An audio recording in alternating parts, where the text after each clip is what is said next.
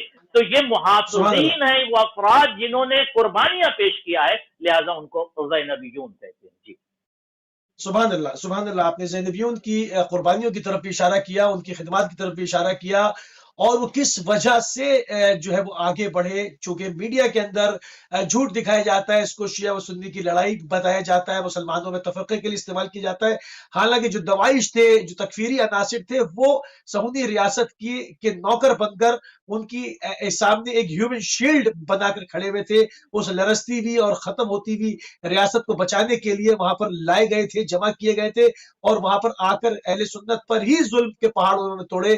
جن علاقوں میں جا کر زبردستی بیعت کی، چاہے وہ عراق کے علاقے ہوں، شام کے علاقے ہوں، وہ سارے غیر شیعہ علاقے تھے۔ ان کو بچانے کے لیے جو زینبیون آگے بڑھے ہیں، ان کو پوری میڈیا میں جو ہے وہ دہشت گرد بنا کے پیش کرنے کی جو مہم کی جا رہی ہے، اس کا تدارک کیا جاتا رہے گا، اور سچ کو برملا کیا جاتا رہے گا۔ اس سے کبھی بسم اللہ۔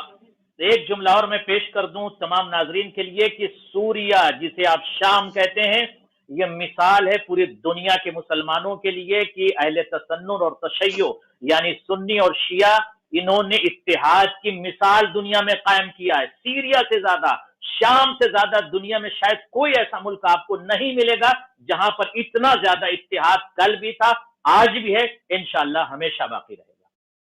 بالکل صحیح، بالکل صحیح، اور تیزی کے ساتھ آگے بڑھیں گے۔ حجت اسلام مرزا عسکری صاحب آپ کی طرف امام حسین اسلام کی سیرت کے نمایاں پہلوؤں کے اوپر گفتگو آپ کے ساتھ ہو رہی ہے۔ تھوڑی سی گفتگو کو اور تھوڑا سا آگے اس میں بڑھائیں گے کہ کیا ظلم سے جو بیزاری ہے وہ صرف امام حسین علیہ السلام کی شخصیت کا امتیاز ہے، یا باقی تمام ائمہ اہل بیت علیہ السلام کا خاصہ ہے؟ اس پہ بھی تھوڑی سی بات ہو جائے قبلہ۔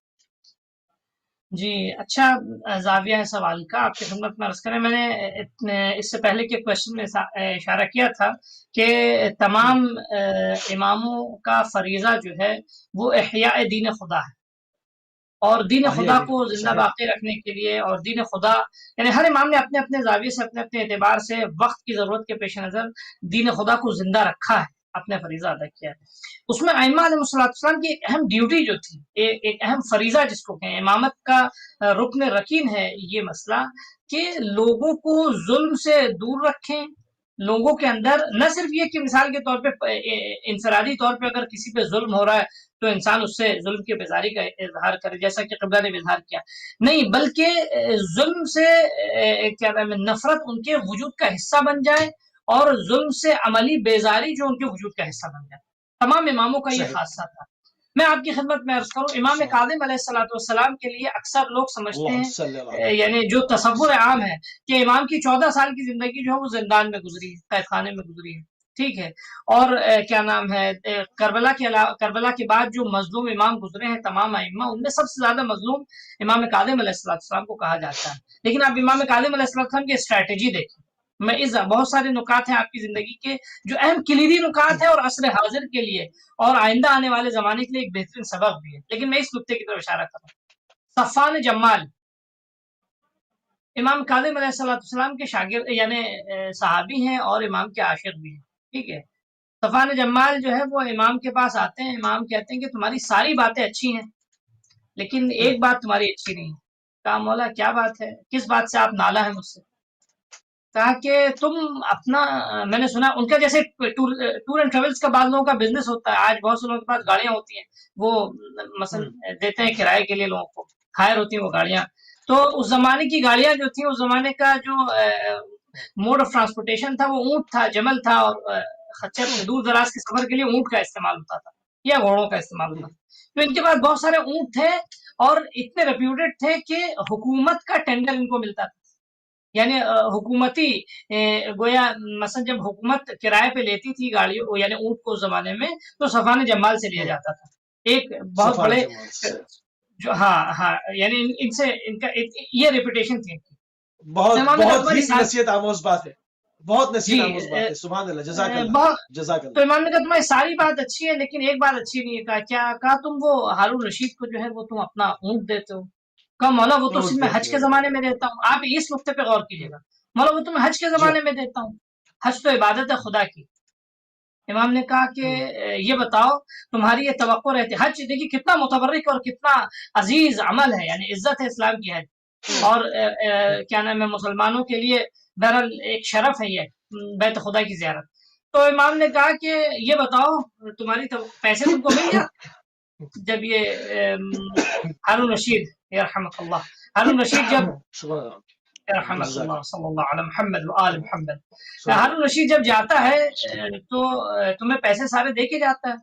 کہ نہیں سرکار, اونٹ جاتا ہے, کچھ ایڈوانس پیمنٹ ملتا ہے, کچھ پیسے جب واپس آتا ہے تب ملتا ہے. تو امام نے کہا تمہاری توقع کیا رہتی ہے؟ یہ رہتی ہے کہ مولا وہ واپس آ جائے اور ہمارے پیسے ہمیں مل جائیں, ہمیں میرا اونٹ بھی مل جائے اور ہماری گاڑی بھی مل جائے اور ہمارا کرایہ بھی مل جائے.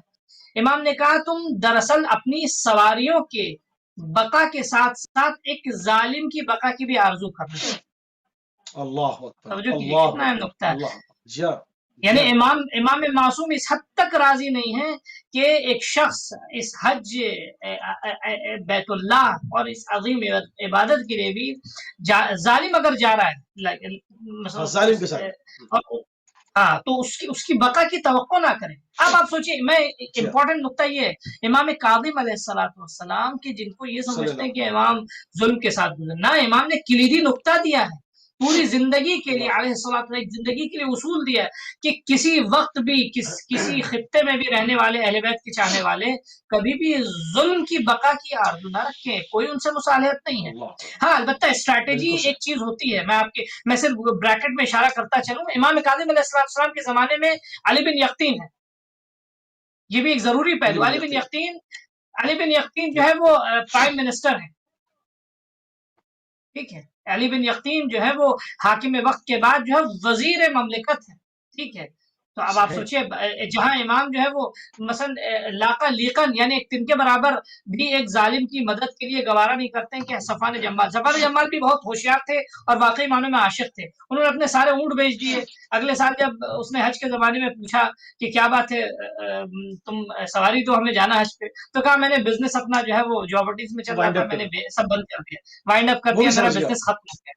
وہ سمجھ گیا, وہ ہنسا, یعنی جلتی ہوئی ہنسی بھی اس کے چہرے پہ آئی کہ میں جانتا ہوں تم نے کس وجہ سے جو ہے وہ اپنے بزنس کو ختم کیا ہے, لیکن وہ پھر کہتا ہے کہ اگر تم سے ہمارے مراسم نہ ہوتے پرانے تو میں تم کو اس کا سبق سکھاتا. اس طرح تحریر بھی کی اس نے. تو خلاصہ اس کے مقابل میں آپ دیکھیں, ان کے مقابلے صفوان جمال کی شخصیت سے امام آشنا تھے کہ ان کے لیے یہ کرنا ضروری ہے. یہ اس حد تک یعنی یہ رویہ صفوان جمال کے لیے ان کا علاج تھا اور ان کی بقا کی دلیل تھی. لیکن علی بن یقطین کو آپ دیکھ لیجیے, جناب علی بن یقطین کو امام نے اپوائنٹ کر کے ایک حکومت کے حساس اور کی پوسٹ پہ امام نے جانے کو کہا. یہ ہمارے لیے آج کے لوگوں کے لیے بھی ایک سبق ہے کہ جن میں صلاحیت ہے, جو علمی اور سیاسی اور تدبیری اعتبار سے ان مراحل تک پہنچ سکتے ہیں, تو امام نے اس کو شرط کی تھی کہ تم جا رہے ہو وہاں, تم جاؤ, لیکن 3 شرطیں ہیں. سب سے بنیادی شرط یہ ہے کہ تم کو ہمارے شیعہ جب آئیں تمہارے پاس تو ان کی عرضیوں کو سننا پڑے گا, ان پہ ہونے والے ستم کو دور کرنا پڑے گا. بہت عمدہ جگہ پہ آپ آ گئے ہیں. اگر ہم اسی چیز کے تناظر میں فی الوقت اس وقت دیکھیں, جو اس وقت معاملات چل رہے ہیں, اور خصوصیت کے ساتھ پاکستان میں اس وقت دیکھیں تو ہماری مائیں بہنیں, چھوٹے چھوٹے معصوم بچے, اور کراچی کی شدید ترین گرمی جو کہ 45 اور 50 کے درمیان جو ہے وہ ٹیمپریچر کو چھو رہی ہوتی ہے, ہیٹ ویوز کے ساتھ لو چل رہی ہوتی ہے, اس میں ایک جلتی ہوئی دریوں کے اوپر اپنے جو ہے وہ جو گمشدہ افراد ہیں گھر کے, ان کے انتظار میں بچے معصوم پڑے ہوئے ہیں, بیویاں رو رہی ہیں مگر پوچھنے والا نہیں. تو کیا یہ صرف مظلومین کو دیکھ کر اور کمزور جواب پڑ جاتے ہیں جب ہٹالا جاتا ہے, تو اس کا ذوف کس طرح سے دور ہوگا, یہ بھی ذرا سا اس کے اوپر بھی بات ہوتی جائے. جی, میں نے اس کے آپ کی خدمت میں دیکھیں, ایک چیز ہے کہ مثلا ظلم کے مقابل میں انسان کو صرف مظلوم نہیں ہونا چاہیے, انسان کو صرف, بہرحال میں عالمی حالت سے اعتبار سے آپ کی خدمت میں عرض کروں, بہرحال اہل بیت کا چاہنے والا جہاں بھی ہو, شیعہ جہاں بھی ہو, اسلام جہاں بھی ہو, وہ اس میں کوئی جغرافیائی حدیں ائمہ کی تعلیمات کے مطابق نہیں ہوتی ہیں. تو بہرحال صرف ظلم کے مقابل میں یعنی گڑ گڑا کر بل بلا کر اپنا حق نہیں مانگنا ہے, بلکہ ظلم کے خلاف قیام کرنا ہے.